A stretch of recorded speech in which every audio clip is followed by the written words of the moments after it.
The evening settles gently across the land, soft and silver like mist rolling down the spine of the mountains, and the air is cool now, not sharp, just enough to lift the grasses and stir the bamboo wind chimes hanging from an old wooden beam. Above the path, each chime clicks and sways with the rhythm of the wind. Not hurried, never loud, just a soft conversation between the breeze and the past. And you walk slowly beneath them, your sandals brushing against the worn earth. Each step quieter than the last, as if your feet remember where they are going. Before your mind catches up far ahead, through the haze that floats above the rice paddies, you hear the faint notes of a flute, distant and slow, rising and falling like breath, like a memory you almost recognize, and in the fading light, the world begins to fold into itself, drawing the sky down close to the soil, drawing you inward to the path is old, but not forgotten, smooth from centuries of footsteps and shaded by tall pines that sway without sound. And as you walk, you begin to feel the weight of the day loosen and lift, replaced by something older, something slower, something deeper than words. This is not a place you found by chance. It is a place that waited for the moment your thoughts would quiet, and your eyes would soften, and your breath would begin to move like the wind. Easy and unhurried and full of space tonight. You walk a different kind of path, not through cities or crowds or noise, but through the folds of time, through fields and temples and quiet gardens where even the stones seem to listen. You are not alone, even if no one walks beside you, because this path is well worn by those who came before you, and the sandals you wear now are smooth from their journeys, from their choices, from their silence. This is the world of the samurai, but not the one painted in crimson or told in tales of thunder and fire. No, this is the samurai's quiet world, where honor is carried not on a blade but in a bow, where strength lives in restraint and courage hums beneath the surface like a steady current. Beneath still water, the samurai was more than a warrior. He was a servant to balance, a student of discipline, a guardian of stillness. He polished his sword, yes, but he also swept the floor and fed the koi and copied poems in the soft morning light with ink that bled gently into parchment. He rose before the sun, not to fight, but to prepare the spirit, to breathe in the scent of pine and paper and the smoke of incense, to greet the day with calm eyes and a grounded soul. His armor was not his pride. It was his burden, and he wore it with care, not for glory, but for duty, not to strike, but to protect. And even when he held the sword, he held it with both hands, not only to strike, but to understand the weight of what he carried on. Now you are here, walking the same path, listening to the same wind, feeling the same silence between each chime. You cross a small footbridge, its stone cool beneath your steps, and below, the stream flows gently over smooth rocks, carrying petals that have fallen too soon or just in time.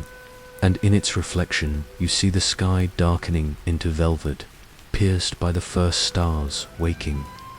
In the deepening blue you pass under a wooden torii gate, its beams worn smooth by weather and prayer, and just beyond it, a courtyard opens, quiet and empty except for a single bell tower and the soft scent of sandalwood drifting from an unseen altar. The bell does not ring, but its silence is enough, and you stand still for a moment, letting the calm fill you like water in a bowl, slowly, steadily, until there is no room for anything else. This is not the beginning of a war, not the first step of a battle.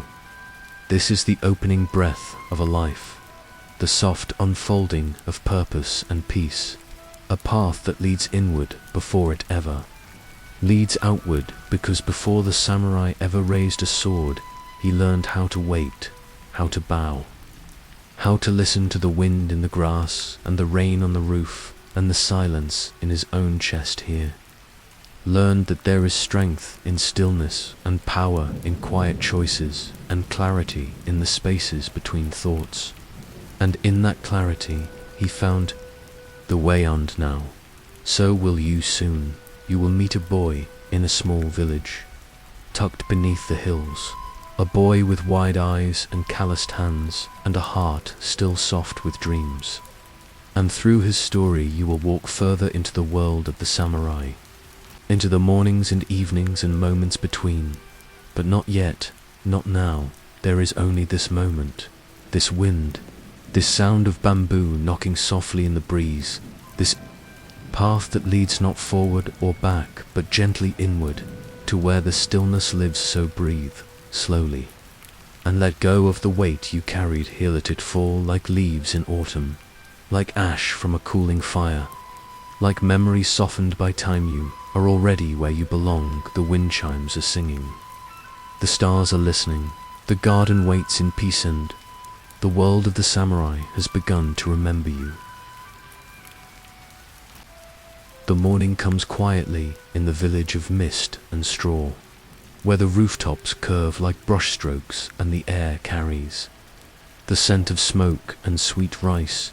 The sun is slow to rise over the eastern hills, its light stretching first across the tall trees, then slipping through the bamboo stalks, and finally settling on the soft ground where sandals have left hundreds of tiny impressions in the earth. In one house, made of wooden beams and rice paper walls, a boy stirs beneath a thin blanket.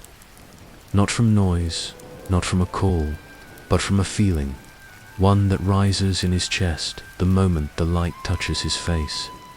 And he opens his eyes wide and still, listening. This is the boy we follow, the young Sparrow, the dreamer, the watcher, the boy who wants to become a samurai. He rises without complaint, pulling his sleeves over his shoulders, binding a sash around his waist, his fingers still small but practiced from mornings like this.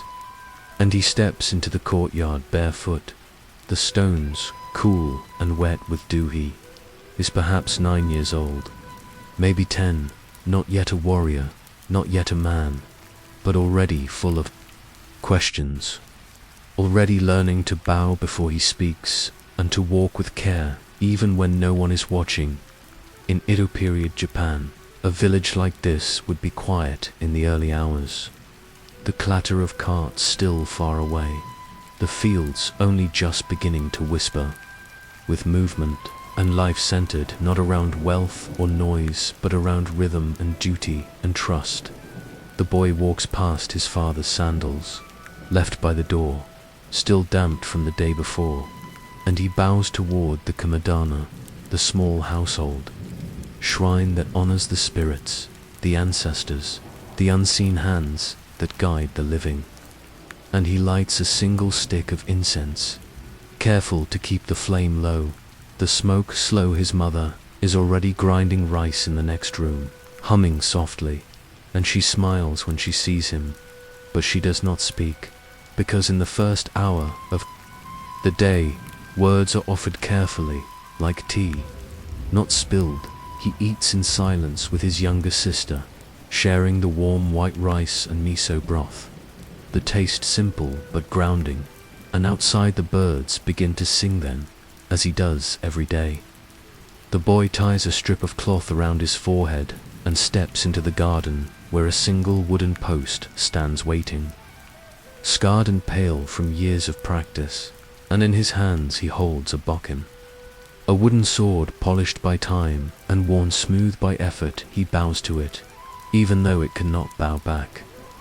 And he takes a stance he has seen his uncle use, feet grounded, arms loose, eyes forward, and he begins to move. Each motion is slow, not because he is lazy, but because he is learning. And in the way of the sword, every inch matters, every pause holds a purpose, and speed without form is only noise. He strikes, breathes, steps back, strikes again, and the sun begins to rise fully behind him. casting his small shadow long across the stones from the corner of the garden. His grandfather watches without a word, a steaming cup of tea in his hands, his robes faded but folded with care, and he nods once when the boy finishes, not because it was perfect, but because it was done with until later. The boy joins the other children near the edge of the village, where a wide path leads down to the rice fields, and here he trades his bokken for a bamboo basket, light and splintered, and his fingers sink into wet soil as he joins in the planting. The work is slow, but not dull, and the rhythm of hands and water and soft voices fills the air like a song. And this too is part of the path, because before a samurai defends a village, he must understand what it means to build one. The mud squishes between his toes, the sun warms his neck, the wind carries the scent of growing things, and nearby an old woman tells a story about a samurai who once gave up his blade to save a sparrow trapped beneath a roof. The children laugh, but the boy listens more deeply, because he understands the story is not just about kindness, but about choice, and in the samurai's path, every action must serve more than pride when the planting ends. The boy washes his hands in a nearby stream, where koi swim in lazy circles and dragonflies skim the surface, and he closes his eyes for a moment, letting the cold water settle his thoughts. Then, as the afternoon comes, he returns to the village, stopping first at the tea house, where the elders sit in a circle, playing go and sipping green tea from small ceramic cups, their laughter soft, their posture straight, and he bows before them. One of them, a retired warrior with a white beard and eyes that still see too far, calls him over and places a hand on his shoulder, not heavy but grounding, and says, "There is no sword more powerful than patience." The boy does not fully understand.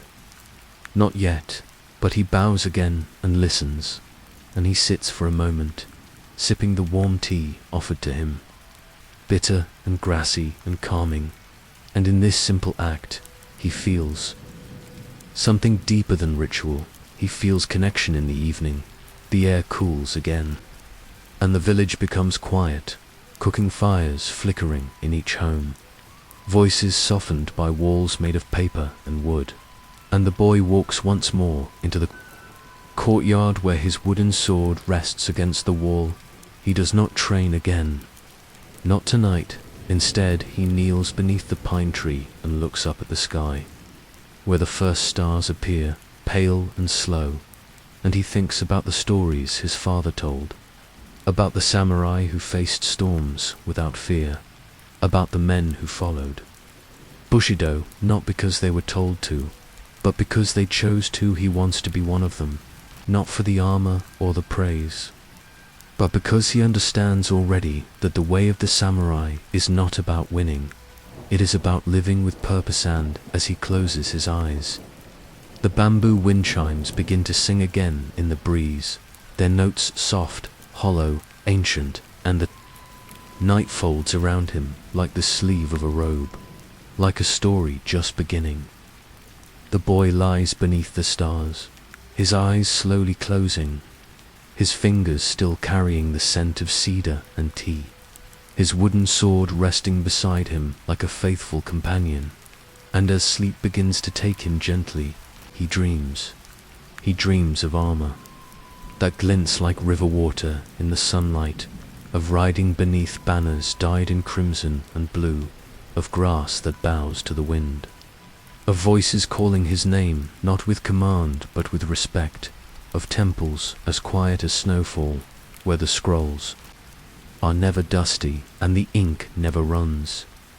In his dreams, he becomes tall, his voice deepens, his shoulders grow broad, but his heart remains the same, soft at the edges, strong at the core, and he walks into a future he cannot name, but somehow already feels like home. Morning returns, slow and silver, Light spills softly over rooftops, and the calls of roosters echo through the valley air. And the boy wakes, not startled, but with quiet purpose. In Edo-period Japan, each day begins, not with haste, but with rhythm, shaped by the seasons, pulled gently forward by tradition. A samurai may not be born in armor, but he is born into a world that teaches him how to serve. The village breathes with simple clarity. The blacksmith's hammer only strikes during daylight. The weaver hums softly as she guides her shuttle through the loom. And the magistrate walks the narrow paths in silence, tall and calm, with two blades at his side, always sharp, yet never drawn in haste. The boy watches all of it, learning without words, seeing that respect is not demanded but grown, like rice, slow and patient. One afternoon, his uncle visits from a nearby town, his kimono plain, but his steps measured and smooth, as though every movement is shaped by discipline. He brings with him the scent of the city and stories of Edo, where the shogun rules not by force alone but by ceremony, where samurai walk side streets without raising their eyes, where shrines stand older than the trees around them, and rooftops lean inward, heavy with history. His uncle smiles at him with a quiet recognition, as if he sees not just a child holding a wooden sword, but a small beginning, a seed that will grow strong. That evening, they sit by the hearth, the fire warm and flickering, a simple soup bubbling in a clay pot, sweet potatoes roasting on iron skewers. And the boy listens closely as his uncle tells of his first duel, how he won not by power but by patience, how he bowed deeply to his opponent, not in surrender but in respect, because honor is not a prize, it is a posture. The boy listens until the fire grows dim, and the wind outside begins to whisper through the eaves, carrying with it the sharp, clean scent of night rain and pine. On the wall, an old scroll hangs, faded but clear, its message painted with brush. And still hands to hold the sword is to hold peace in waiting. The next day begins before the sun, and the boy rises early to help his father patch the roof, climbing with bundles of straw tied in thick rope, feeling the wood beneath his feet, learning balance with every step. Below them, the village stirs, smoke rising from kitchens, sandals brushing against packed dirt, and far off, the temple bell rings, low and gentle, as if reminding the world that the day has begun. He sees the priest sweeping stone paths with a long broom, his mouth moving silently as he murmurs morning prayers into the cool wind. And the boy walks beside him, placing offerings at the fox shrine, a bowl of rice, a slice of plum, and a folded paper crane. He does not know all the words, but he knows the feeling, and that is enough. Later that week, a traveling storyteller arrives, bent with age, his back curved like an old root, carrying fans, flutes, and the weight of many winters. Beneath the willow tree at the village square, he unfolds his cloth mat and begins to speak. And the children gather close, their eyes wide, their breaths held between sentences. The boy sits in front, still as stone, listening to tales of Minamoto no Yoshitsune, who moved like wind across the rooftops of Kyoto, too quick to be caught, too clever to be stopped, and of Tomogu, the woman warrior who fought with fire in her veins, and of the 47 Ronin who waited through the seasons like trees through snow, and struck only when the moment was right. The children cheer when the stories end, but the boy is silent, stirred not by the sound of battle, but by the shape of honor, slow and patient, unshaken by time. Before leaving, the old man places a small wooden flute in the boy's hands, and that night the boy lies awake, turning it over slowly, trying to coax breath into sound, trying to learn not just how to speak, but how to listen. The days that follow unfold like silk, simple and soft, the sun warm on his face, the fields always humming with life. He trains when he can, works when he must, and listens always to the elders, to the wind, to the rhythm of the earth beneath his feet, even at his young age.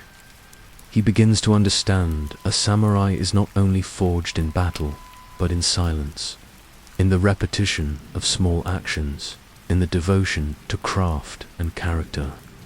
He learns that honor is not something found in the blade, but in the hand that offers tea, in the foot that steps lightly, in the breath that waits before it speaks.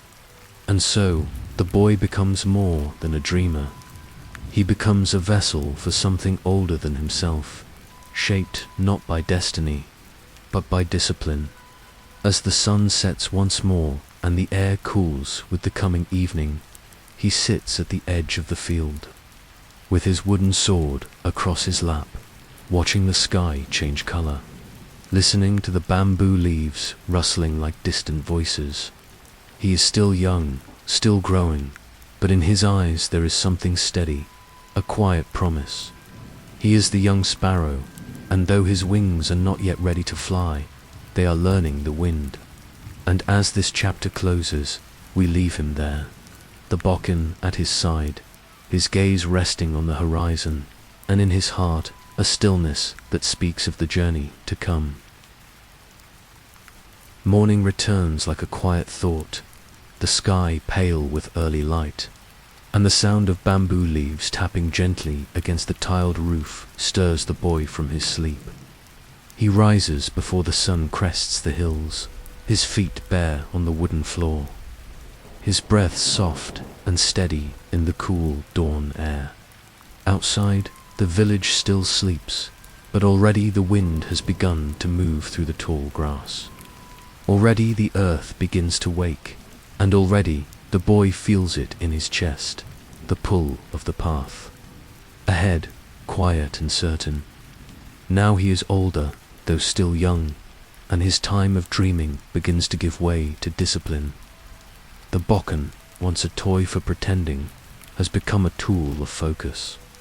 He no longer swings it wildly, but moves with intent, watching his stance, studying the flow of breath and balance.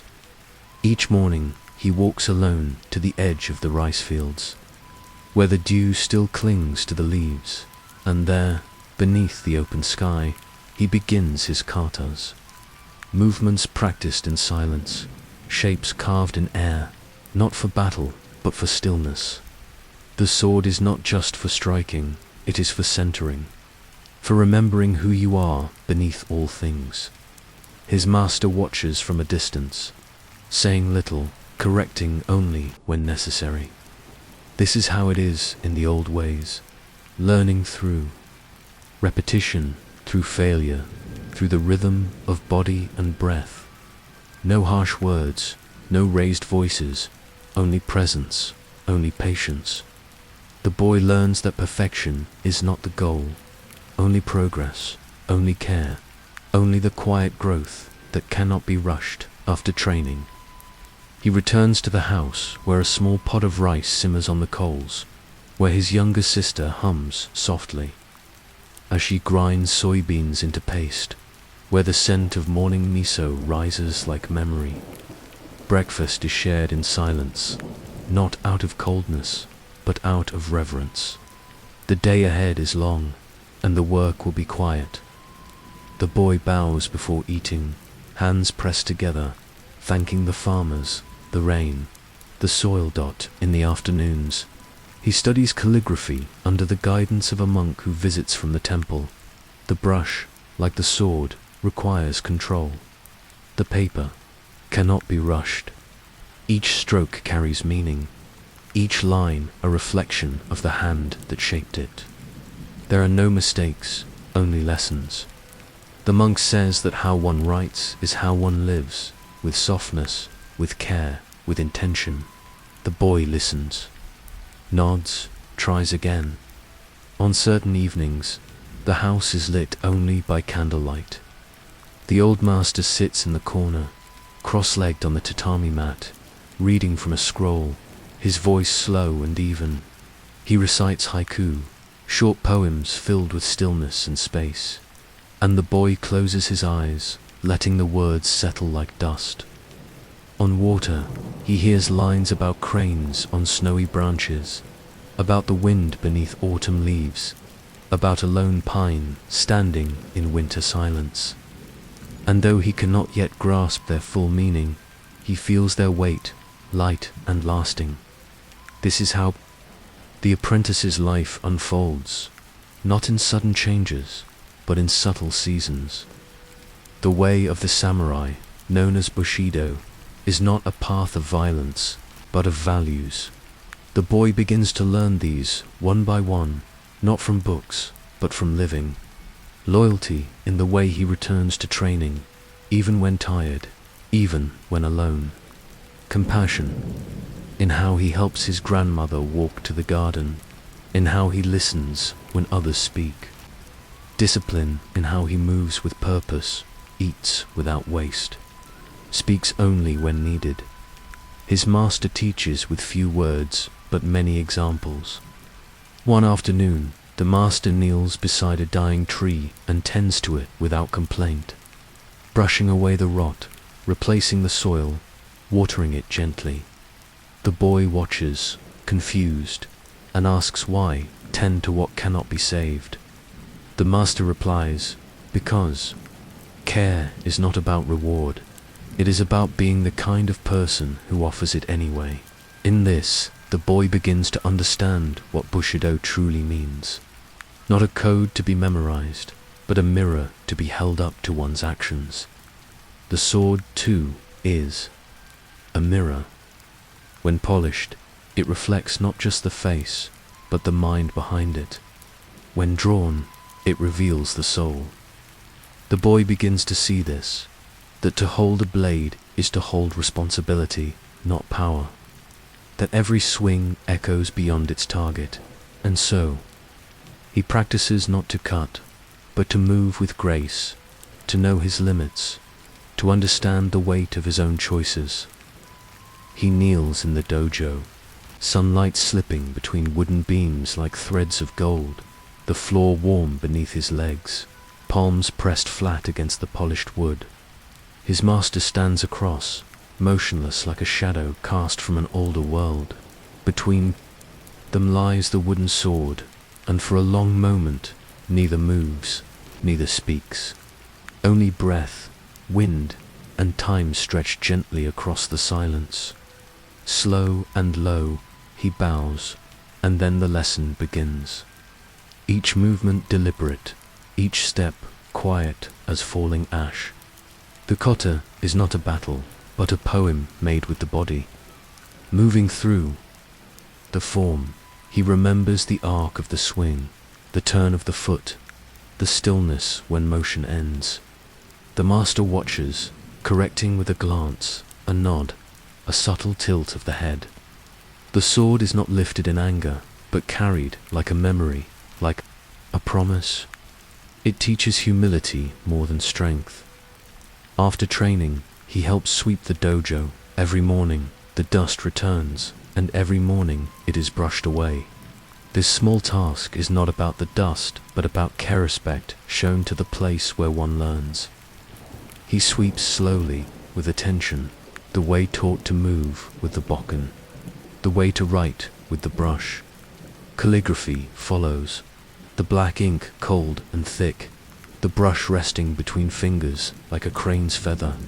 Characters flow in lines, like river paths, curved and clean. He copies the village name, the master's name, kanji for wind, stillness, honor. Sometimes the monk smiles at progress, sometimes quietly reshapes the paper beneath his hand, and the apprentice tries again in the evening.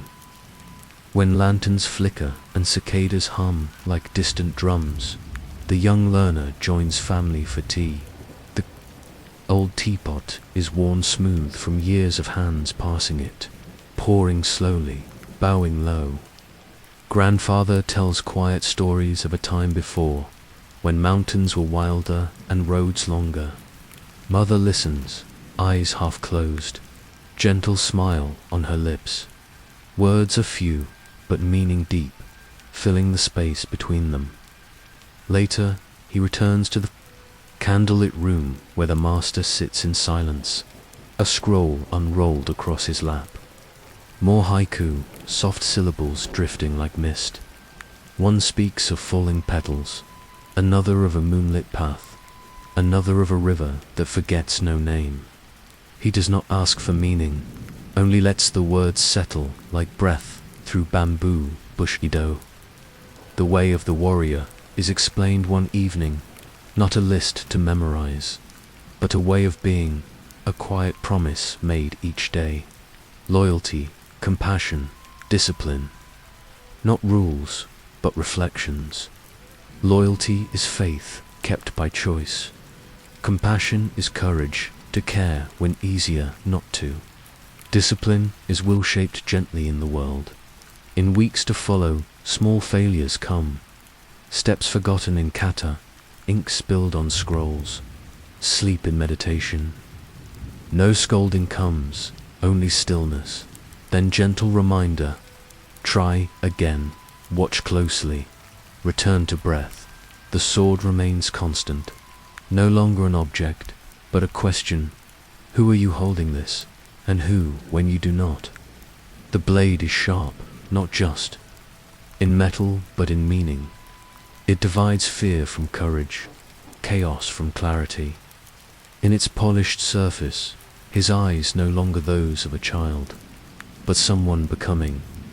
Rare moments arrive when the master lets him hold a real katana. Its weight different, edge absolute. He handles it with reverence, silent, not to swing, but to feel. Kneeling, katana resting across thighs, he knows not ready for battle or blood. Ready for waiting, watching, becoming dot outside, wind rustles. Reeds, sky deepens twilight, first star appears like a tear held in sky. Lying in futon, day folded behind him, breath steady and soft, he dreams not of glory but still Nissa, mountain path, sword in sheath, life shaped slowly by honor and humility. Far off, temple bell echoes silence like a beginning. Spring arrives slowly at first, a whisper carried on the breeze, then a quiet explosion of soft pink and white across the hillsides and the village rooftops. Cherry blossoms open like fragile stars, their petals floating down like whispered secrets. From the heavens, a delicate reminder that all things in this world are beautiful but fleeting. The samurai apprentice, now no longer just a child but a youth standing at the edge of adulthood, watches these blossoms with growing understanding.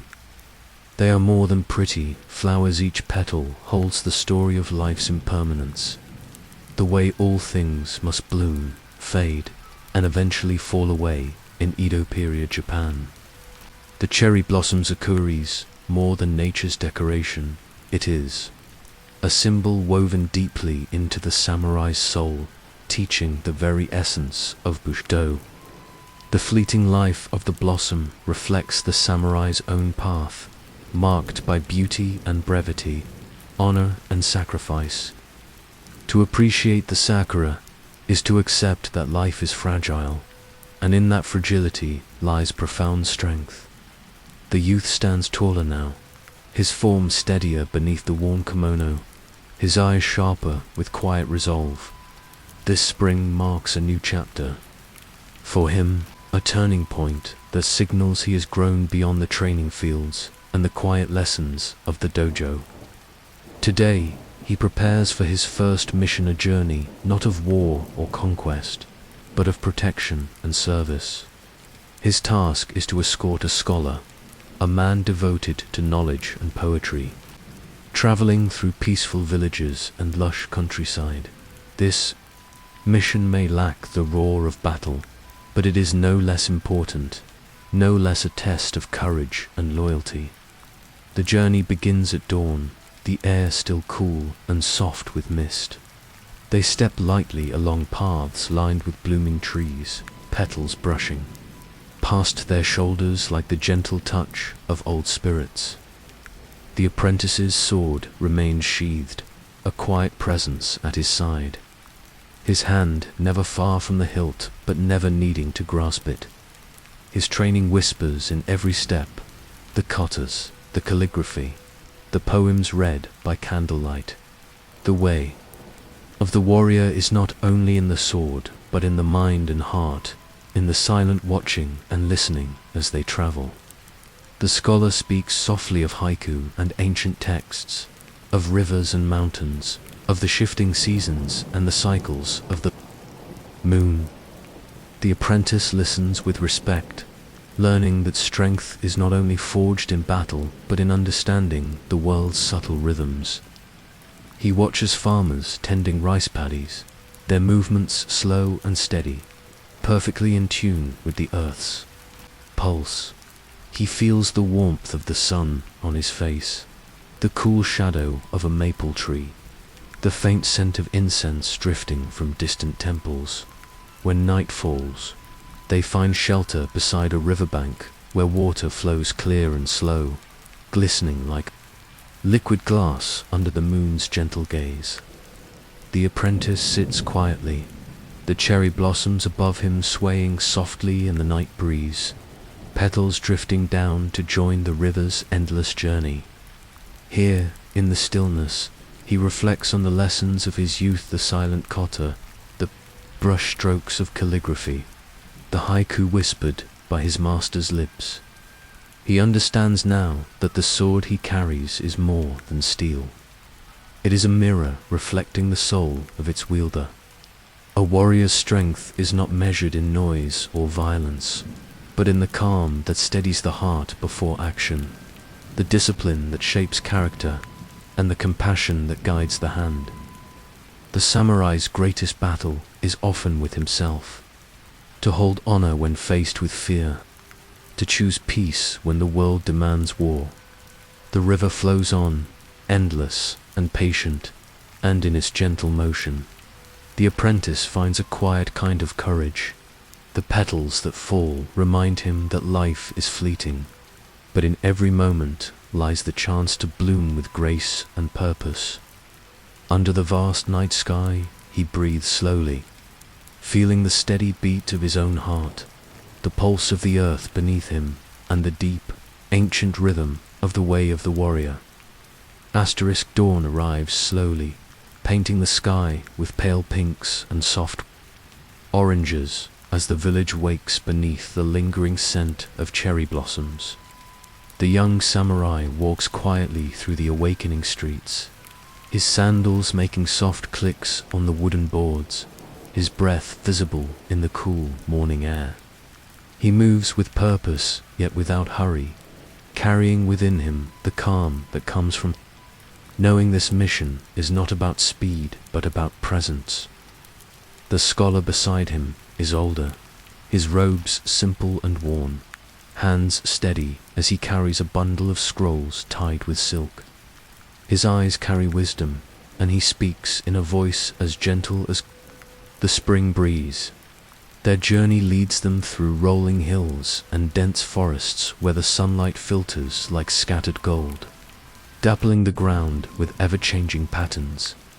Along the way, the apprentice observes the people they pass, farmers tending their fields with practiced care, women weaving cloth by hand, children chasing dragonflies near the water's edge. Each life seems a quiet poem, a piece of the larger world that the samurai has sworn to protect. He recalls the teachings of bushidō, whispered by his master, loyalty that runs deeper than blood, compassion that softens the hardest steel, discipline that shapes not only the body but the soul. These principles are not simply words, but living things, breathed into every moment, carried in every breath. As afternoon light wanes, the pair pauses beside a small shrine nestled among ancient cedars.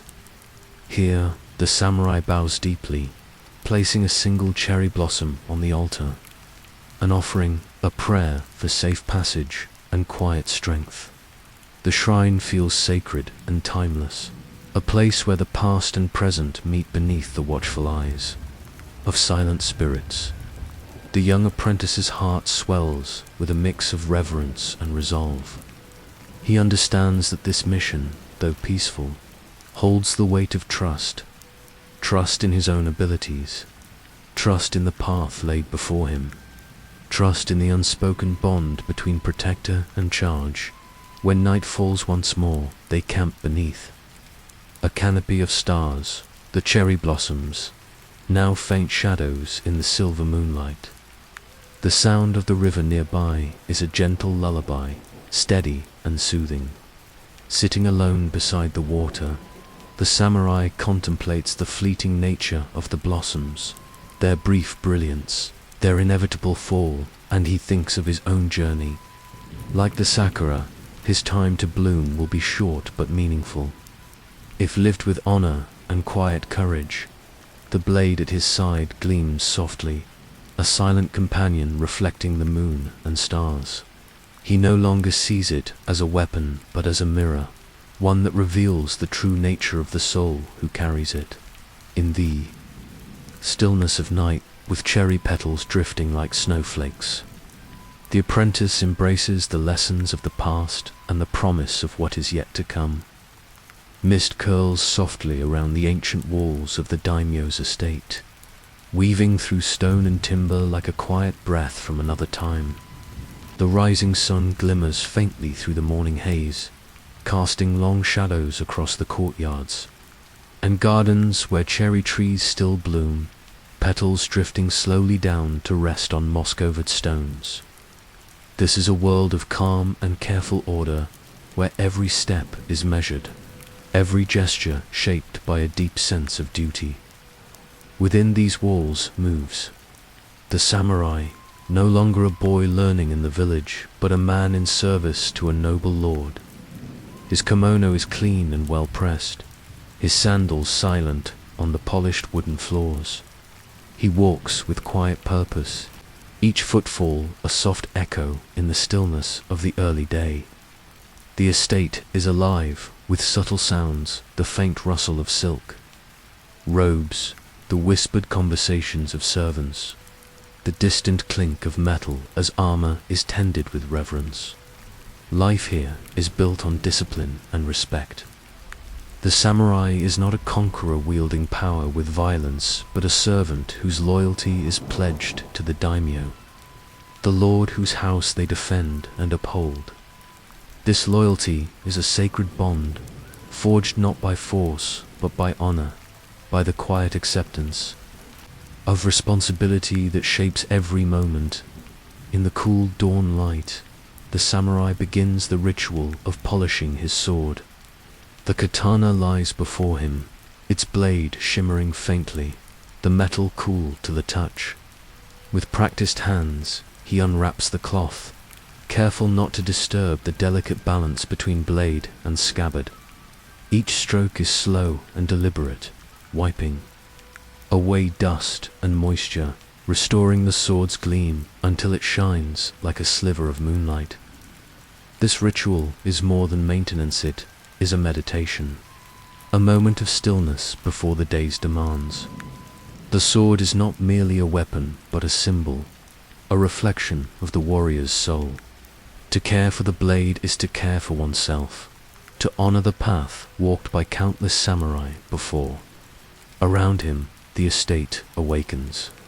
The sound of water flowing in the koi pond, the soft murmur of incense burning in the temple, the distant call of a crane rising into the morning sky. These are the rhythms of a life shaped by tradition, by the unspoken rules that govern duty and respect. The samurai's tasks are many, yet each is approached with calm attention. He delivers messages between halls, attends meetings with retainers, oversees the training of younger warriors.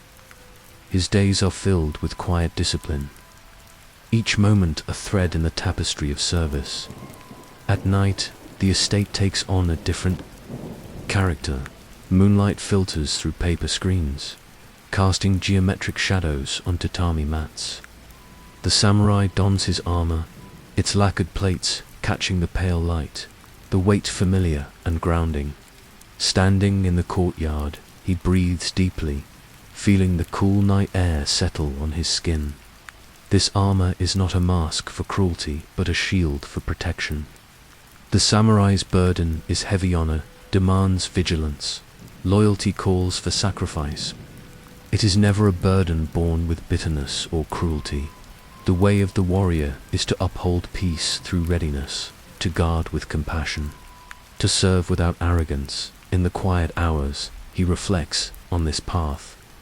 The stories told by his master, the lessons etched into his heart.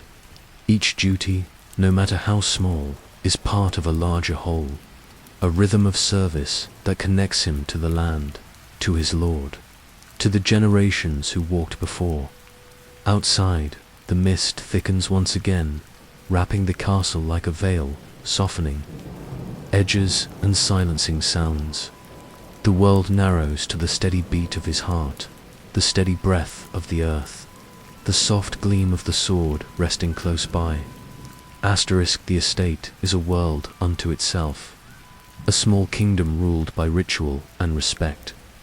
In the grand hall, sliding doors of painted paper slide open to reveal the daimyo seated with calm dignity.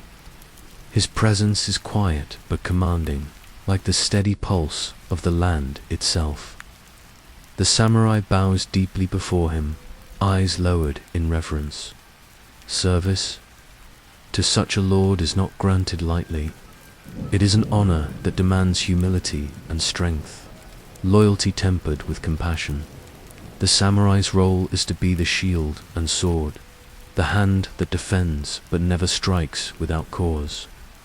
To live by bushidō is to embrace the paradox of power and restraint, to carry the burden of honor with grace rather than cruelty. Daily life here is a dance of subtle movements and silent understandings. Meals are simple but deliberate, shared quietly in rooms lit by flickering lanterns. Conversations flow with gentle politeness, words chosen as carefully as strokes in a calligraphy scroll. The samurai listens more than he speaks, his thoughts focused inward as much as outward. Training continues each day, not only with the sword but with mind and spirit. Meditation by the koi pond, study of poetry and philosophy, refinement of manners and etiquette. Each discipline sharpens a different edge of the warrior's character, building a foundation that can withstand the pressures of life in service. The samurai watches younger retainers with a gentle eye, offering guidance not through harshness but through example. He remembers the days of his own apprenticeship, the lessons learned beneath the watchful gaze of his master. Now he carries those teachings forward, a link in the chain that binds past to future. At times, the weight of duty presses heavily. The samurai feels the silent tension beneath the calm surface, the knowledge that honor demands sacrifice, that loyalty may call for difficult choices. Yet even in these moments, there is no cruelty, no bitterness. The way of the warrior is one of compassion, strength tempered by kindness, discipline balanced with mercy. The night deepens, and the estate grows still once more. Lanterns glow softly in the corridors, casting warm light on polished wood and painted screens. The samurai sits alone in his room, sword resting across his lap, eyes closed in quiet contemplation. He thinks of the path ahead, the seasons yet to come, the duties that will shape his days. And as the moon rises high, silver and steady, he knows that to serve is to live fully, to carry honor not as a burden but as a sacred gift. Outside, the mist continues to weave through the castle grounds, soft and unending like the promise of the way of the warrior. Rain falls steadily over the garden of the daimyo's estate. The sky, a soft grey canvas stretching endlessly above the ancient trees and stone lanterns. The droplets patter against leaves and moss-covered stones, filling the air with a quiet rhythm, a soft percussion that speaks of cleansing and renewal. The world seems to pause beneath the gentle curtain of water, as if the very earth breathes in calm and exhales stillness. This garden, with its carefully arranged stones, winding paths, and pools reflecting the overcast sky, is a place of peace, but also of great meaning. Here countless samurai have walked before, their footsteps echoing in the soft rustle of leaves, their spirits lingering in the silence between raindrops.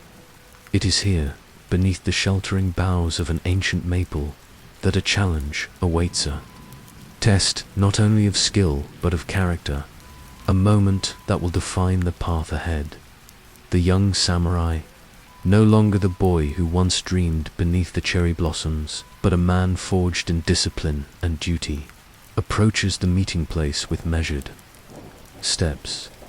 His kimono is damp from the rain, darkened by the moisture, but his gaze is steady and calm. There is no haste in his movements, no sign of anger or fear only, a quiet readiness born from years of training and reflection.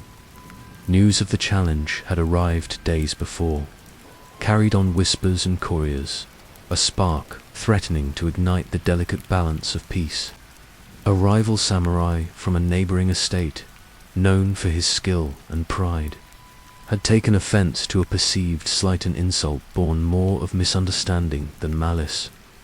In the world of the samurai, such challenges were not uncommon, and the path to resolve often led to duels fought at dawn or twilight, swords flashing beneath the pale light. But this duel would not be like those stories told by the elders beside flickering fires. This confrontation would be a lesson in restraint, a testament to the deeper wisdom that lies beneath the steel and armor. The samurai recalls the teachings of his master, whose voice had always been gentle yet firm. The sword is a mirror, reflecting the heart of the one who wields it. To draw the blade is easy. To know when not to draw is the mark of a true warrior. Strength is not found in the clash of metal, but in the silence that follows.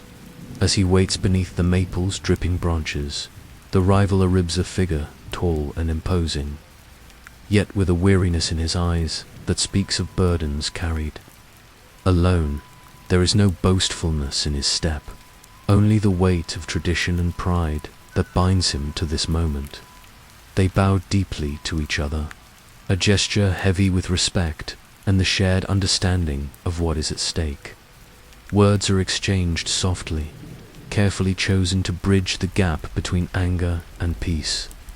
The samurai listens more than he speaks, his mind steady like the slow flow of the nearby stream, absorbing not only the rival's words but the unspoken emotions beneath.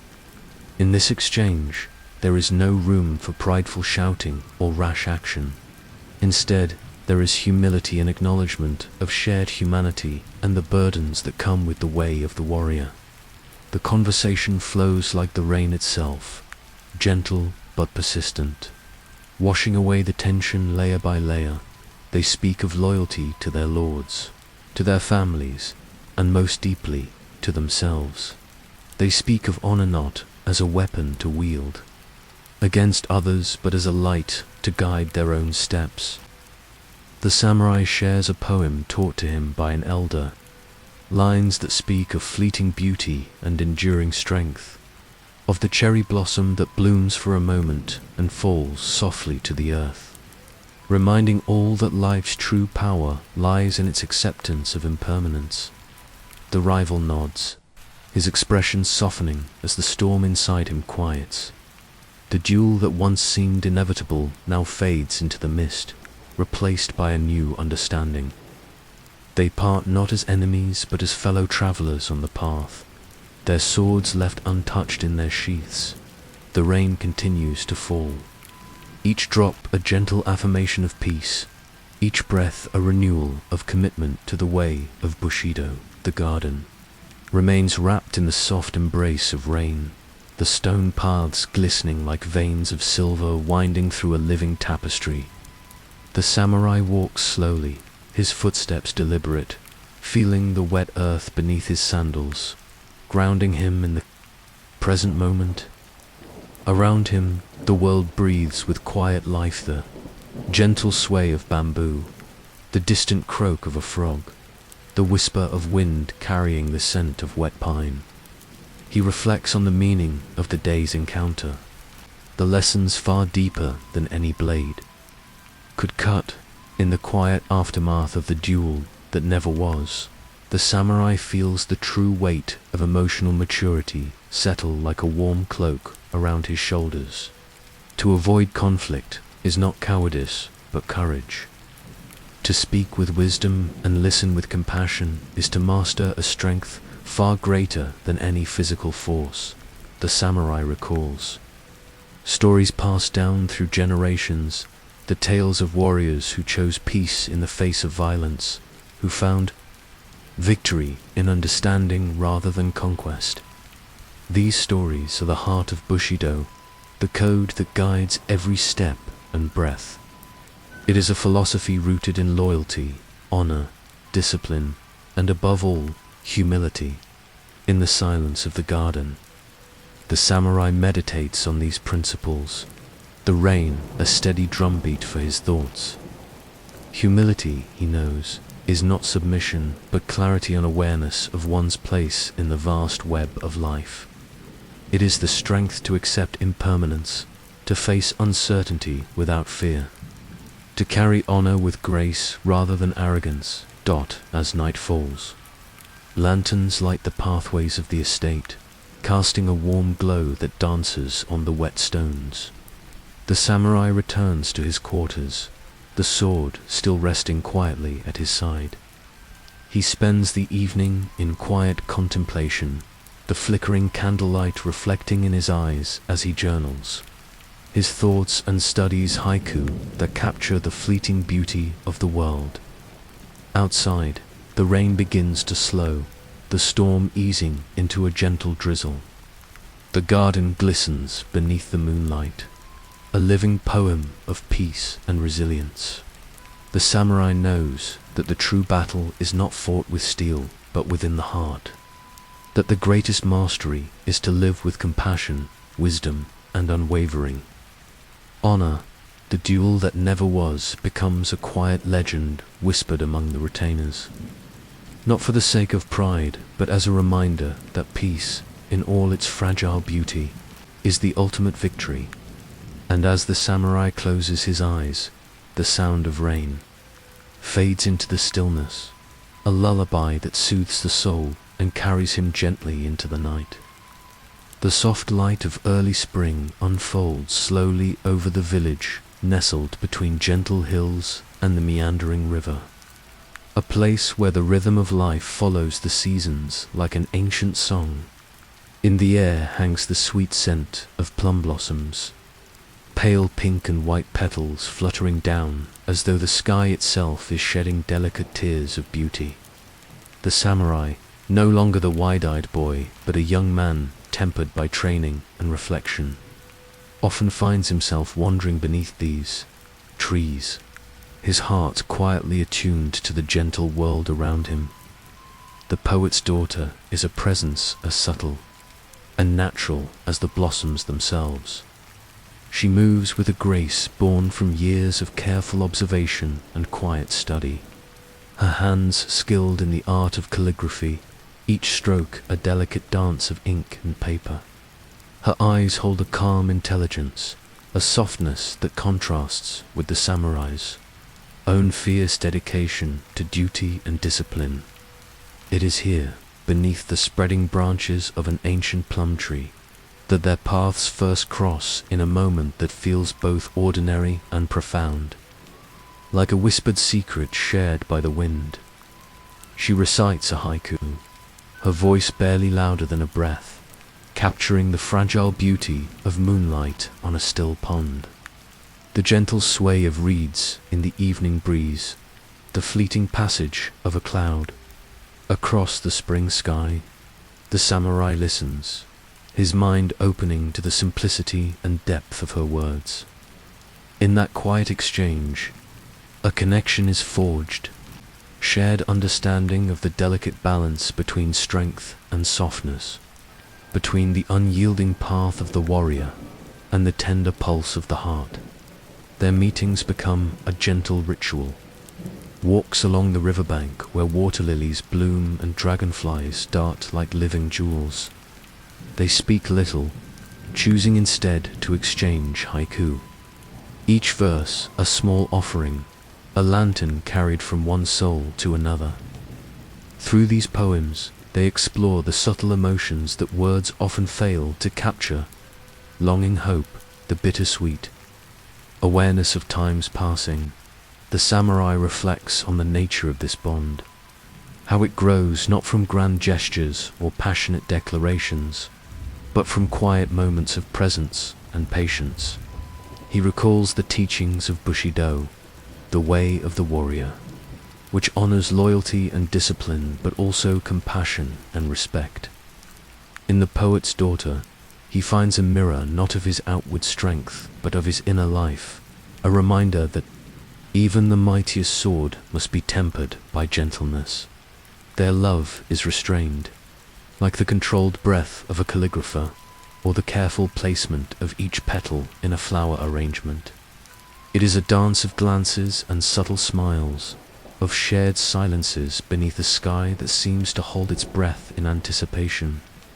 And as the days lengthen and the blossoms fall, carpeting the earth in a soft pink snow, the samurai understands that this quiet affection is as essential to his spirit as the sword is to his hand. Asterisk as twilight descends, casting a veil of soft lavender over the village. The time for the annual Lantern Festival arrives a night when the world feels suspended between reality and dream. The samurai and the poet's daughter meet once more by the shimmering lake. The water's surface calm and reflective like polished glass. Hundreds of paper lanterns, small and fragile, await their gentle touch. Each one a vessel for wishes whispered into the darkness. Together they light the candles within the lanterns, the flames flickering to life like tiny stars released from the sky. Their hands brush briefly, an electric spark in the cool evening air, but neither speaks, allowing the moment to unfold in its own quiet perfection. The lanterns are set afloat, drifting slowly on the gentle current, a river of light that flows endlessly toward the unknown. They walk beside the water's edge, their steps soft on the moss-covered stones, sharing haiku that speak of fleeting beauty, silent mountains, and the eternal flow of rivers. The samurai's heart swells with feelings he does not yet dare to name, a mix of longing and reverence, tempered by the knowledge that their love must remain unspoken, contained within the limits imposed by honor and tradition. In this shared silence, he contemplates the deeper meaning of bushidō, not just as a code of combat, but as a way of living with humility and grace. The sword he wields is not merely a weapon, but a symbol, a mirror reflecting the soul's true nature. And in the poet's daughter, he sees the reflection of his own yearning for peace, for connection, for something beyond the endless demands of duty. The night deepens, and the lanterns become distant lights, drifting toward the horizon, carrying their silent prayers on the breeze. Under the falling plum blossoms, the samurai feels a calm resolve settle within him, promise to carry this quiet love with honor, to protect it like a precious flame, even in the darkest times. Love, he understands now, is not a storm to be weathered, but a gentle light to be cherished, a steady guide on the path of the warrior's life. And as he walks back through the sleeping village, the scent of blossoms lingering in the air, he carries with him the soft glow of lanterns on, the lake, and the unspoken words that bind to hearts beneath the endless sky. As the days grow shorter and the winds carry a chill from distant mountain peaks, our samurai begins a new journey, one far from the clatter of sword and armor, far from the steady pulse of the village. This journey leads him upward through twisting paths flanked by towering cedars and ancient pines, their branches heavy with the quiet weight of fresh snow. The air grows colder, crisper, filled with the scent of pine resin and cold stone, and the world falls into a hush, broken only by the soft crunch of footsteps on a frost-hardened trail. He approaches a temple nestled high in the mountains, its dark wood beams glistening with frost, its paper sliding doors silent and serene. The temple is a sanctuary of stillness, a place where time seems to pause beneath the thick veil of mist and falling snow. Here, the samurai will learn not through the clash of swords, but through silence and contemplation, a retreat from the noise of the outside world into the depths of his own mind and spirit. Inside the temple, soft bells chime through the fog, their sound delicate and clear like drops of water falling onto smooth stone. The monks move with quiet purpose, their robes whispering against the wooden floors, their eyes calm pools of serenity shaped by years of meditation and discipline. They welcome the samurai not as a warrior to be tested, but as a seeker ready to learn the true meaning of strength. Days pass with the gentle rhythm of ritual. Mornings begin with meditation in the main hall, where the flicker of candlelight casts shifting shadows across tatami mats. The samurai sits with legs crossed, eyes softly closed, breathing slow and deep, learning to still the restless currents of his mind. Outside, the world is transformed by a steady snowfall, each flake landing silently on the temple roof, on the branches outside, on the stone path leading to the small tea garden. Dotsi ceremonies follow, their movements deliberate and unhurried, a dance of grace and mindfulness. Each gesture warming the cup, pouring the steaming liquid, holding the bowls an act of presence, a lesson in appreciating the simplest moments. The samurai learns that the way of the warrior is not only forged in battle, but also in these quiet acts of care and attention where the heart finds peace. In the evenings, the monks gather to speak of life and death, of ego and the fleeting nature of all things. Their words are soft, but carry the weight of profound understanding. They tell stories of impermanence, reminding the samurai that like the cherry blossoms he once admired, all things bloom and wither, and only through acceptance of this truth can one find true freedom. To hold a sword with peace in the heart, a monk says, is to understand that the blade you wield is a reflection of your own spirit. Without calm, the sword is only a tool of destruction, but with stillness, it becomes a path to harmony. The samurai reflects on this, feeling the quiet power in the monk's words resonate deep within. He understands now that the mastery he seeks lies not in the strength of his arm, but in the steadiness of his mind, the softness beneath his armor. The mountain nights are long and cold, the temple wrapped in a blanket of snow, so pure it seems untouched by time itself. The samurai rises before dawn to watch the first light touch the frozen landscape, the world awash in soft pinks and blues. The air is still, as if holding its breath, and the only sound is the distant ringing of temple bells carried faintly. On the wind, meditation deepens with each passing day, a journey inward where thoughts drift like clouds, but do not bind. He learns to observe without judgment, to let go of fear and pride, to meet his own mind as a friend rather than an enemy. The monks guide him gently, teaching the practice of zazen, seated meditation, where the body is still but the mind awakens. To the present moment, tea rituals become moments of clarity and gratitude. The samurai moves slowly, aware of every sensation, the warmth of the cup against his hands, the aroma of freshly brewed leaves, the quiet communion shared in silence. In this simplicity, he discovers a profound peace, a connection to the world that transcends the sword and battlefields. In conversations by the hearth, the monks speak softly of death not as an end to be feared, but as a natural part of the cycle, a return to the earth and sky.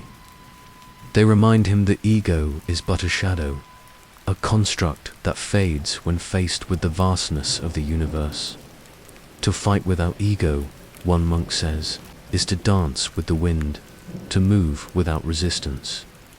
The samurai feels these teachings settle into his bones, a warmth beneath the cold, a light in the stillness. He practices holding his sword not with tension or anger, but with calm respect, imagining it as an extension of his own breath, his own being. The blade no longer feels like a weapon, but a mirror reflecting his journey toward inner harmony. Snow falls thickly outside, covering the temple in a silent shroud, and the world feels pure and unbroken. In this solitude, the samurai discovers the true meaning of strength not in the clash of battle, but in the quiet courage to face oneself without fear. As he prepares to leave the mountain temple, the lessons learned in stillness remain with him like the gentle tolling of the bells, soft, steady, unending. The path ahead will be long and uncertain, but his heart carries a new kind of strength, born from silence and deep understanding, to hold a sword with peace in the heart. He remembers the monk's words, is to walk the way of the warrior, with wisdom and compassion. And so, beneath a sky brushed with the first light of dawn, the samurai steps down the mountain path, ready to carry the stillness within him wherever his journey leads. The years have passed gently like leaves carried on a soft autumn breeze. Our samurai, once a young boy eager to prove his strength, now moves with a quiet grace that speaks of wisdom earned not in battle alone, but through a lifetime of reflection, discipline, and gentle teaching. His armor, once heavy with the promise of conquest and challenge, now feels lighter, as if the weight of youthful ambition has settled into a calm understanding. The sword he carries is no longer brandished in haste or anger. It rests, more often sheathed, a silent companion rather than a herald of war. Autumn has come again to the village, the trees dressed in hues of amber, gold, and crimson. The swirling leaves fall in a soft dance, carpeting the earth in layers.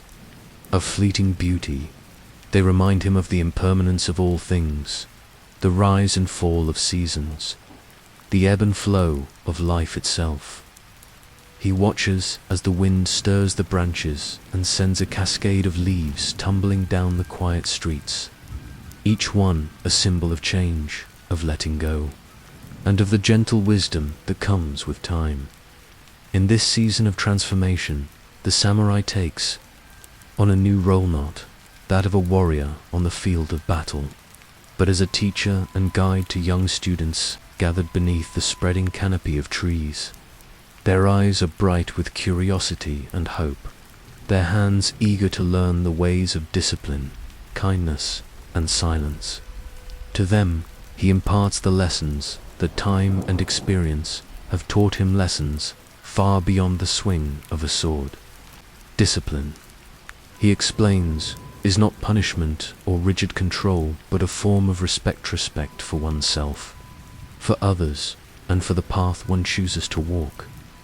It is the quiet commitment to do what is right, even when no one is watching, and to honor the bonds that hold a community together. In the morning light, the students practice kata slowly and deliberately, each movement flowing into the next. Like a gentle stream, their bodies learning the language of balance and intention. Kindness is a strength often overlooked by those who measure power by force alone. The samurai teaches that true strength arises when one can offer compassion without weakness, when courage is paired with empathy, and when silence speaks louder than words. In moments of rest, he watches the young faces soften with understanding, their hearts opening like the autumn blossoms that still linger among the fading leaves. Silence, perhaps the most profound lesson of all, is not emptiness but presence. It is the space where thoughts settle and the spirit breathes freely. He invites the students to sit beneath the rustling trees, to listen not only to the sounds of nature, the whisper of wind, the chirping of distant birds, the crackle of leaves beneath their feet, but also to the quiet voice within. In these moments, the samurai himself feels the weight of many seasons past, the joys and sorrows, the battles fought within and without. The path of falling leaves is the path of letting go of fear, of anger, of pride. It is the acceptance of change and the embrace of each moment as it comes. The samurai reflects on his own journey, the roads traveled and the lessons learned, and he understands now that the true warrior's way is not marked by the clash of swords but by the stillness of the heart. The village around him prepares for the coming winter. The air crisp and tinged with the scent of wood smoke.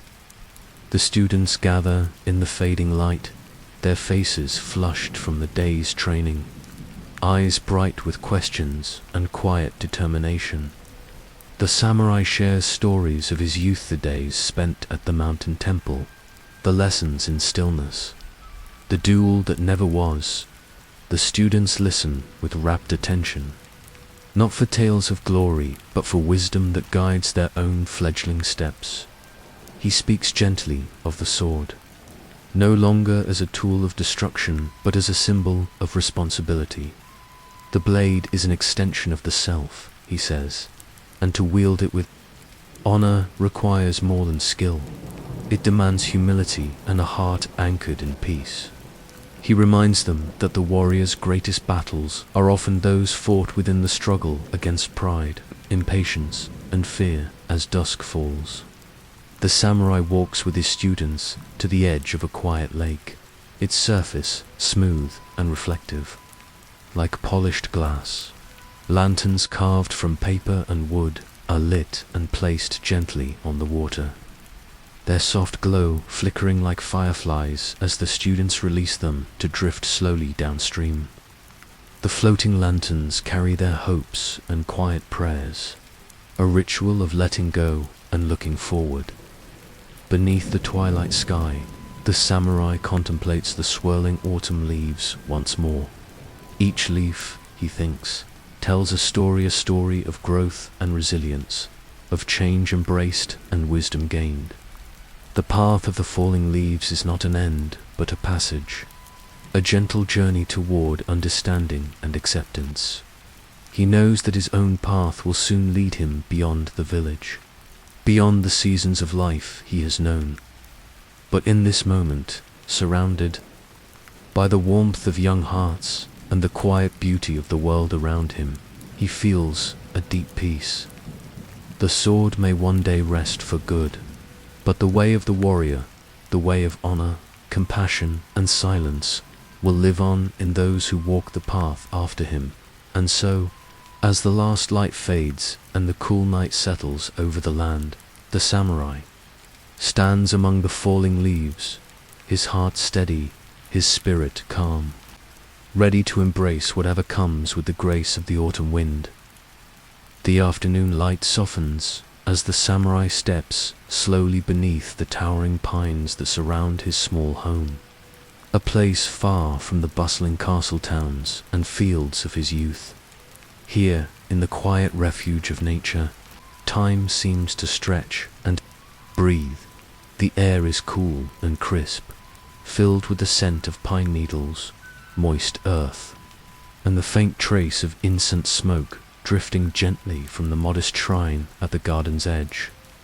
The samurai's footsteps fall lightly upon the gravel path, a soft crunching sound that blends seamlessly with the murmuring wind, the distant call of a bird, and the gentle ripple of water as it flows in the nearby koi pond. This place, nestled among ancient trees and surrounded by carefully tended stones and moss, feels like the heart of all things still and eternal. The warrior's armor, once heavy and glinting under the sun, now rests silently in a darkened corner, its polished surfaces catching only the softest hints of fading light. The sword is sheathed and hung with reverence, a symbol not of conquest, but of a lifetime's dedication, discipline, and honor. Sitting beside the pond, the samurai watches the koi fish glide through the water, their movements slow and deliberate, graceful and unhurried, like the passage of time itself.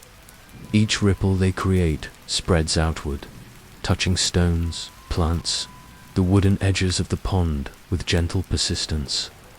This is a moment of peace, a final bow to the journey that has carried him from boyhood to warrior, and now to sage. Memories drift softly, like smoke from the incense flickering on the altar inside his home. Faces come and go in his mind's eyes, the stern gaze of his master, the laughter of childhood friends, the fleeting smile of a young poet's daughter beneath falling plum blossoms. Each memory a gentle lesson, a whisper from the past reminding him of the path he has walked, the battles fought not just with sword but with heart, the quiet strength found in compassion and restraint. The samurai's breathing slows as he reflects on the nature of his life's work. The sword he once wielded so confidently was never merely a tool of violence. It was a mirror reflection of his spirit, his discipline, his calm mind. To hold it rightly, one must hold peace in the heart. A true warrior understands that mastery comes not from the clash of steel, but from the stillness within. The world outside continues in its ceaseless turning. Leaves flutter down in soft spirals, the amber and crimson of autumn gathering quietly on the earth. The old warrior's eyes follow their descent, seeing in their graceful fall a metaphor for his own passing seasons. Like the leaves, his days are numbered, yet they are full of beauty and purpose. He recalls the code of bushidō, the way of the warrior, that has guided him like a distant star through the mists of time. Loyalty to one's lord and family, compassion for all living things, unwavering discipline, humility in victory and defeat. These are the threads woven into the fabric of his being, the legacy he now carries forward into this peaceful twilight. Even as the sword rests, the spirit of the samurai lives on, flowing outward like the wind through the pines. It is a silent presence, unseen but deeply felt, a guardian of the values that shaped not just a man, but an age. The samurai rises slowly, feeling the cool breeze brush against his weathered skin. He walks to the small wooden bridge arching over the pond's shimmering surface and pauses to watch the lanterns that he once lit for the ancestors. Now floating gently downstream, their soft light flickering like fireflies caught in the embrace of night. Each lantern carries a prayer, a memory, a hope. In these quiet moments, he understands that the end of a warrior's path is not an ending, but a transformation. To become the wind is to become part of all things, to move unseen yet essential, to whisper in the trees, to carry the breath of history forward. As twilight deepens, the world shifts into a softer palette of blues and greys. The samurai's home glows faintly from within, paper lanterns casting warm, dancing shadows on wooden walls, their light mingling with the last gleams of day.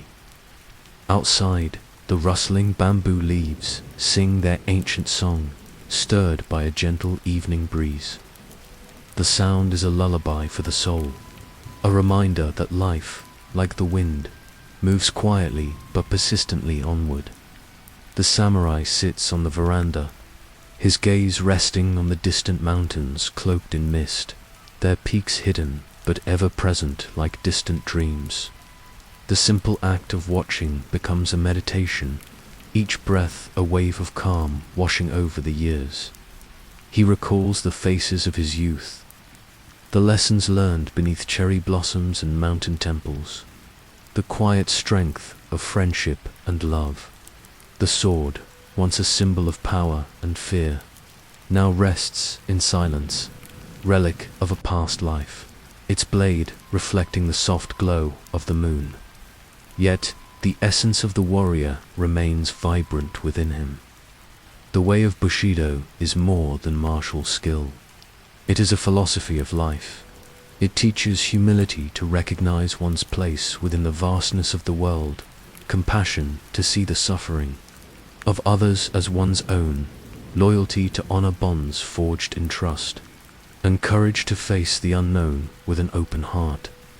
The samurai remembers a lesson often spoken by the monks during his retreat to the mountain temple, to hold a sword with peace. In the heart is the true mastery. This wisdom has become his guiding light as he steps away from the battlefield and into the embrace of nature's quiet rhythms. In the garden, the old pine trees stand like sentinels, their branches swaying softly.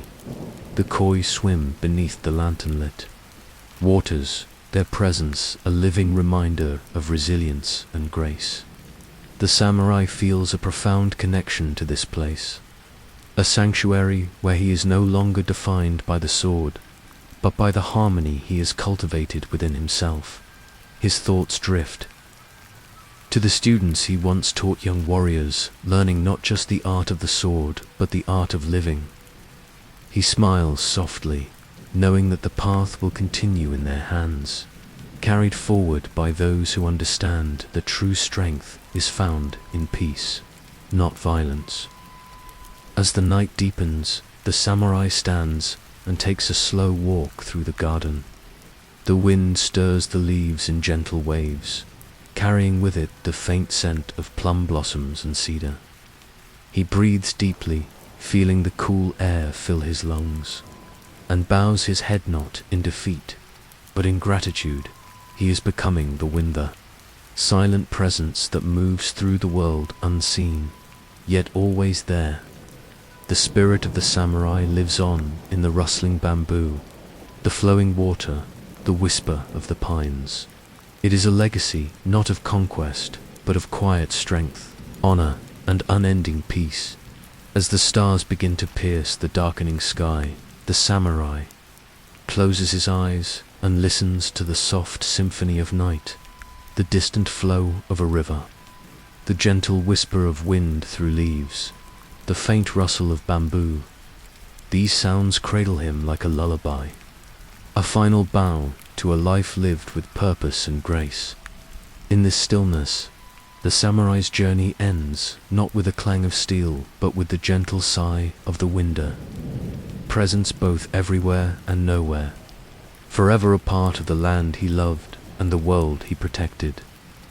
The making of a samurai sword is not merely the creation of a weapon, but the birth of a living spirit, a melding of earth and fire, skill and patience, history and soul. To understand the sword is to understand a journey as profound and intricate as the warrior who wields it. Tonight, we walk the quiet path into the ancient forge, where molten metal dances and time itself seems to slow beneath the steady hands of the swordsmith. The process begins with the earth itself, iron sand or tamahagen, harvested from riverbeds and mountainsides, chosen with care for its purity and strength. This sand, black and shining with tiny flecks of metal, holds within it the promise of a blade, waiting to be shaped by fire and hammer. The swordsmith, often regarded as a master artist and spiritual guide, treats this raw material with reverence, understanding that the sword carries more than sharpness. It carries honor, protection, and legacy. In the early morning light, the forge comes alive, its heart a furnace glowing red with the heat of charcoal burning for hours on end. The tamahagane is placed inside, folded and folded again, hammered and heated with care.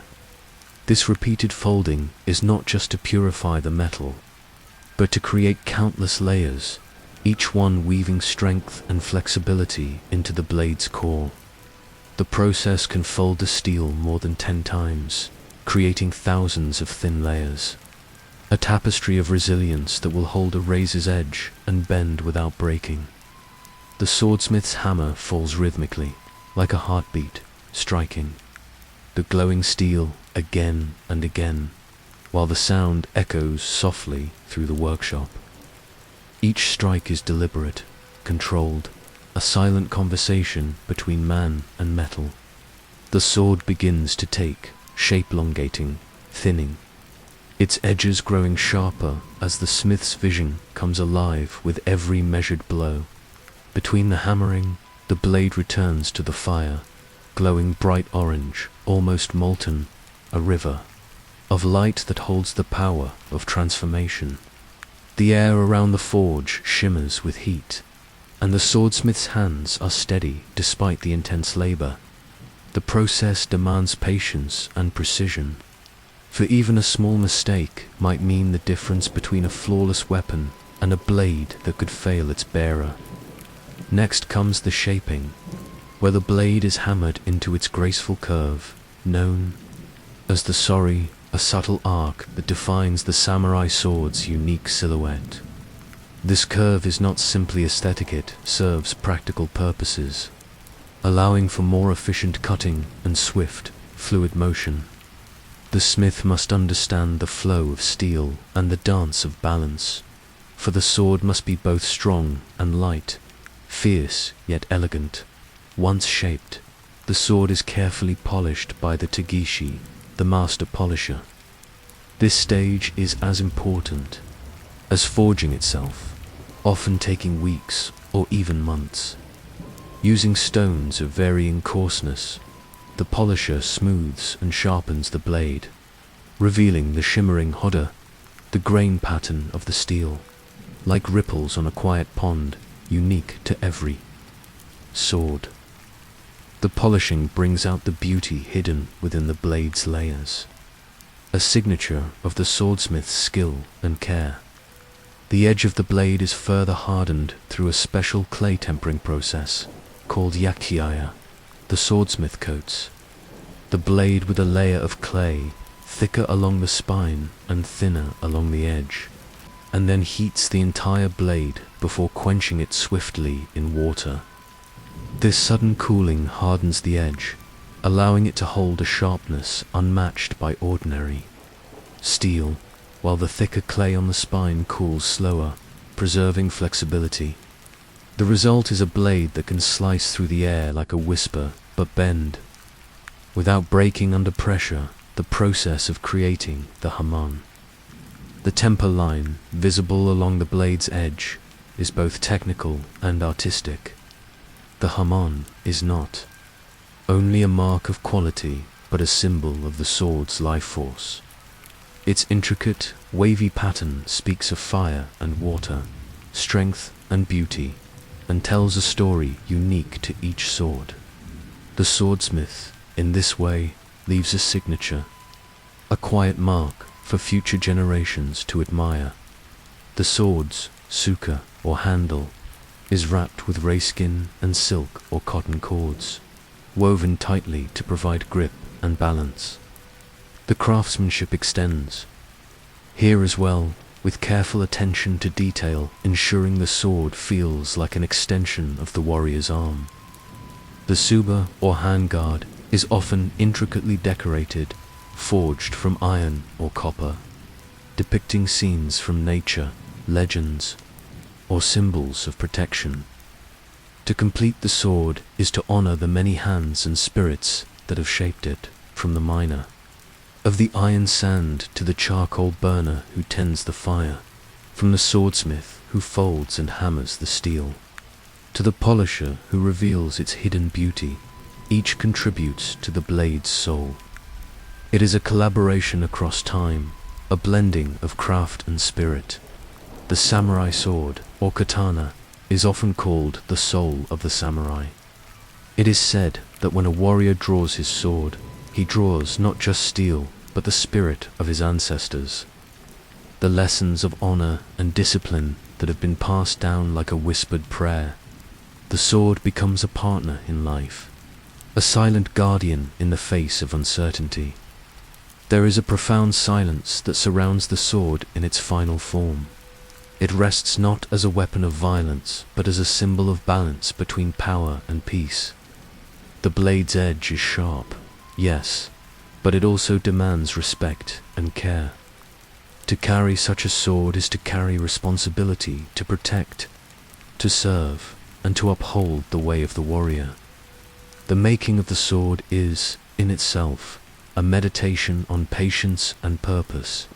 Each fold, each hammer strike, each polishing stroke is a step in a journey toward perfection, a pursuit that reflects the samurai's own path. It is a process that teaches humility, the understanding that even the most beautiful blade is born from relentless effort and respect for the materials and traditions that shape it. When the sword finally leaves the forge, it is more than metal and craftsmanship. It is a story etched in steel, a living legacy that will carry the hopes and memories of generations. The sword waits quietly, ready to serve its master, to sing through the air in moments of necessity, or to rest silently at their side in times of peace. As night falls, the sword gleams softly beneath the moonlight, its polished surface catching the light like water flowing gently over stones. It is a symbol of the samurai's journey, enduring testament to a way of life defined by honor, skill, and quiet strength. To gaze upon the blade is to glimpse the heart of a warrior and the soul of a culture that cherished beauty in discipline, poetry in motion, and peace born from mastery. In the world of the samurai, the sword was never merely a tool or weapon. Each blade carried a story, a spirit forged by history, battle, and honor. These swords were companions to warriors, witnesses to moments of triumph and tragedy, symbols of loyalty and courage. Tonight, we trace the legends woven around some of the most famous blades in Japan. Stories whispered like gentle winds through bamboo groves and candlelit halls. One such sword is the legendary Kusanagi no Tsurugi, often translated as grass-cutting sword. This blade is said to have been discovered in the tale of the eight-headed dragon, Yamata no Orochi, by the hero Susanoo. According to ancient myth, the sword was gifted to the imperial family, becoming one of the three sacred treasures of Japan. More than a weapon, it is a symbol of divine authority and the unbroken lineage of the emperor. The story of Kusanagi reminds us of the deep connection between the spiritual and the martial, between nature's mysteries and human destiny. Another famed blade is the Mikazuki Munechika, named for the crescent moon pattern on its blade. Forged in the Heian period by the master smith Sanjo Munechika, this sword is celebrated for its exquisite beauty and unparalleled craftsmanship. The crescent moon, softly glowing on the steel, speaks of quiet elegance and the ever-changing cycle of life. According to legend, Mikazuki Munechika was favored by the great warrior Minamoto no Yorimitsu, whose exploits are sung in countless tales. The sword's gleam is said to inspire courage, guiding its bearer through the darkest battles with calm resolve.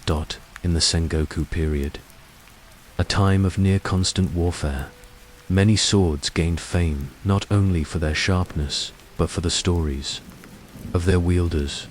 The Hongzhou Masumen is among the most revered, crafted by Masumen, regarded as Japan's greatest swordsmith. This blade was passed down through generations of shoguns, a symbol of political power and martial honor. The sword's history is shrouded in mystery, as it disappeared in the turmoil of the 20th century. Yet its legacy lives on in stories of valor and the art of sword-making. Hongzhou Masamune is often described as having a soul of its own, imbued with the spirit of its maker and the warriors who wielded it. One cannot speak of legendary swords without mentioning Masamune's rival, Muramasa. While Masamune's blades were celebrated for their balance and serenity, Muramasa's swords were said to carry a fiercer spirit, often described as cursed or bloodthirsty. Tales tell of Muramasa blades thirsting for battle, bringing misfortune to their owners. Yet, these swords were also prized for their exceptional sharpness and craftsmanship. The contrasting stories of Masamune and Muramasa speak to the dual nature of the sword, itself capable of both protection and destruction, shaped by the heart of the smith and the will of its bearer. The Digijiri Yasutsuna is another blade enveloped in legend, said to have been wielded by the hero Minamoto no Yorimitsu. This sword is famed for its role in slaying the demon Shutendoji, a fearsome creature of Japanese folklore. The tale tells of the warrior's bravery and the sword's unyielding strength, cutting through evil to restore peace. The Digijiri is often called the Demon Slayer, a name evoking both terror and hope. Its story reminds us that the sword is a tool for justice, a protector of the innocent, and a symbol of unwavering courage. The Fudo Masamune is another masterwork attributed to Masamune. This sword carries the name of Fudo-myo, the Buddhist deity of immovable strength and fiery compassion. The blade is said to embody the duality of fierce protection and serene calm, a reminder that true strength lies in balance. Warriors who bore the Fudo Masamune believed it granted them clarity in battle, the ability to cut through confusion and fear. The sword's legend blends spirituality with martial prowess, reflecting the samurai's path of honor and self-mastery. Throughout these tales, the sword is never just a blade, it is a living presence, a bearer of memory and meaning. The forging of a famous sword was an act of devotion, the smith's soul imprinted in every fold of steel. The warriors who wielded them carried not just metal, but the hopes and fears of their families and clans. These blades stood as witnesses to moments of deep humanity, loyalty, sacrifice, love, and loss. The stories often speak of the sword's personality, as if the blade itself chose its master, a silent bond of trust and respect. A well-made sword sings when swung, its edge cutting clean and true, while a poor blade falters and brings dishonor.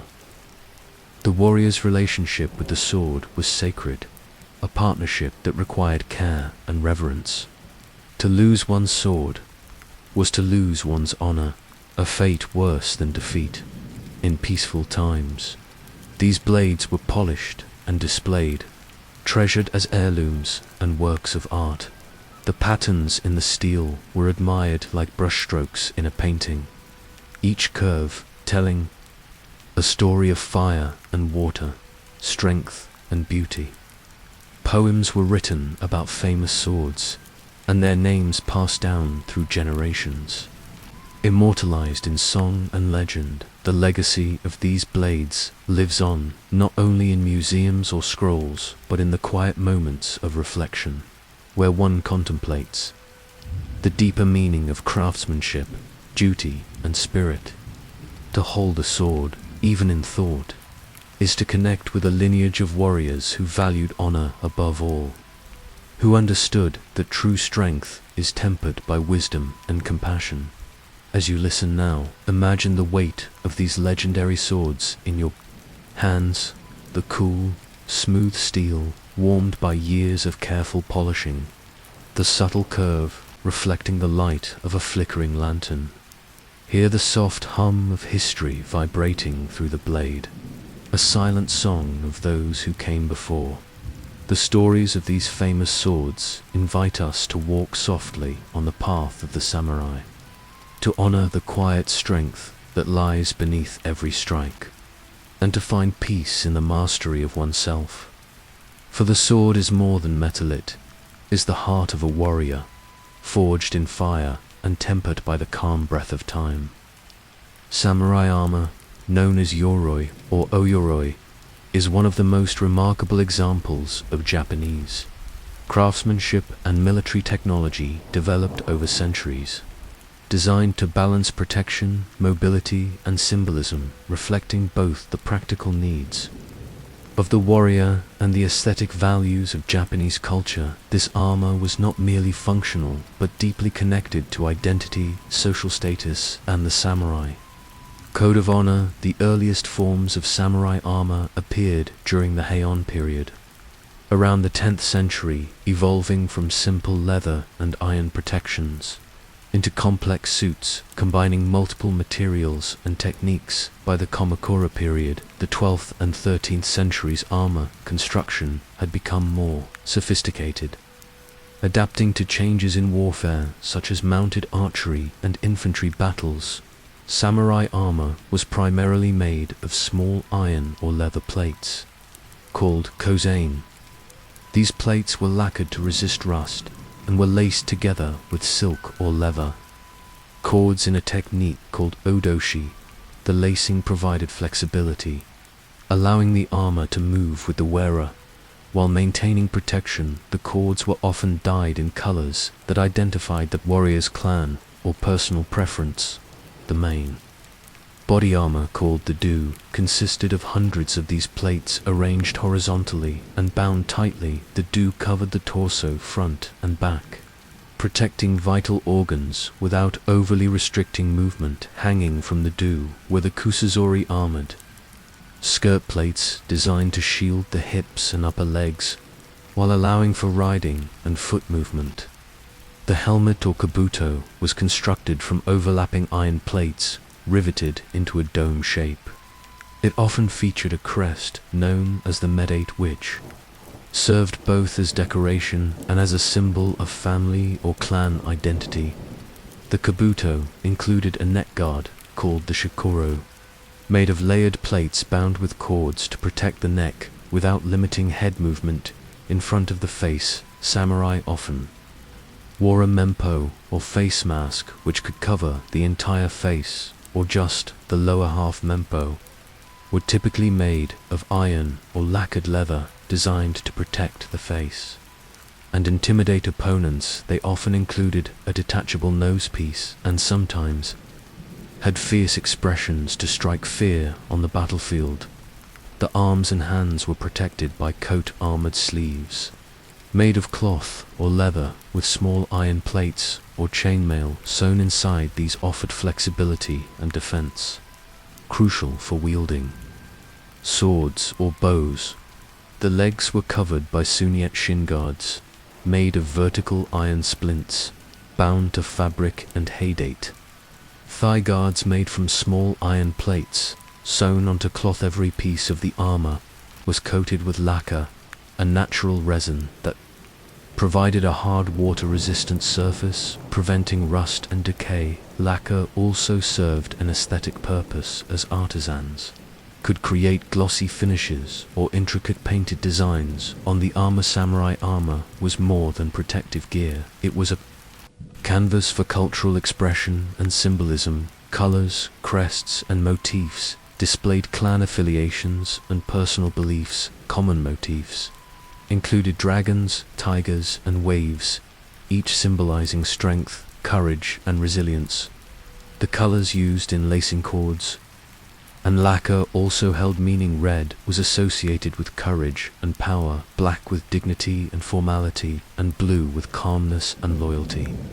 The combination of colors was carefully chosen to reflect the wearer's values and family traditions. Helmet crest, or medate, was especially significant. These could take the form of family crests, mythological creatures, or natural elements, like the rising sun or moon, symbolizing guidance and protection. Some helmets featured large, imposing designs intended to intimidate enemies, and rally Alice samurai armor had to be functional for the demands of battle it needed to protect against arrows, swords, and spears, while allowing enough flexibility for mounted archery, close combat, and quick movement. The modular construction meant pieces could be repaired or replaced without dismantling the entire suit. The armor was surprisingly lightweight compared to Western plate armor, allowing the samurai to remain agile. The layering technique of small plates linked by cords dispersed the force of blows over a wider area, reducing injury during combat. The armor also served psychological purposes. Its design projected power, status, and fearlessness.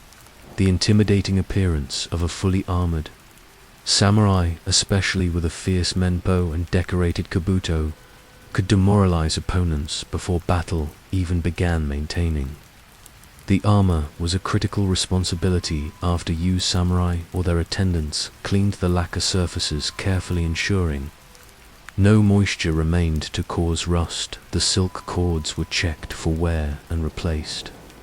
Regularly, lacquer repairs were applied to keep the armor durable and visually impressive. The process of donning armor was ritualistic. Samurai often required help to put on all the layers, correctly securing straps and adjusting fit to ensure maximum protection and comfort. This ritual prepared the warrior mentally as much as physically for the demands of battle or ceremony. As firearms and new military tactics arrived in Japan during the Sengoku period, samurai armor adapted designs became more solid and practical, with fewer small plates and more solid iron sections to resist bullets and cannonballs. By the Edo period, with peace, established armor became more ceremonial, richly decorated for court displays rather than war. The transition to peace also meant samurai wore armor less frequently. It became a symbol of status and heritage rather than active protection. Many suits were preserved as family heirlooms or used in formal ceremonies and parades. Some suits of armor have become famous through history and legend. For example, Date Masamune's kabuto featured a striking crescent moon crest, symbolizing his fierce and strategic nature. The distinctive helmet set him apart visually and made him recognizable on the battlefield. Takeda Shingen, the Tiger of Kai, was known for his deep red armor, symbolizing ferocity and courage. His armor was robust and functional, suited for the aggressive tactics he employed during his Kampen. Hideyoshi's armor was richly adorned and ceremonial, reflecting his status as one of Japan's great unifiers. His suits incorporated intricate gold leaf and silk embroidery, emphasizing power and legitimacy. Samurai armor represents an extraordinary fusion of art and utility, a reflection of the samurai spirit. Their devotion to discipline, honor, and beauty woven into each lacquered plate and silk cord. A silent shield protecting not only the body but the soul of the warrior. As you rest now, perhaps settling deeper into quiet calm, thank you for joining this journey through the soft shadows and bright dawns of a young boy's path to becoming a samurai. Tonight, you walked quietly in his sandals, felt the breeze whisper through the bamboo, and glimpsed the gentle strength beneath the armorith. You found peace in this story. Please consider liking and subscribing so more gentle tales can flow to you like the soft rivers of Edo-period Japan.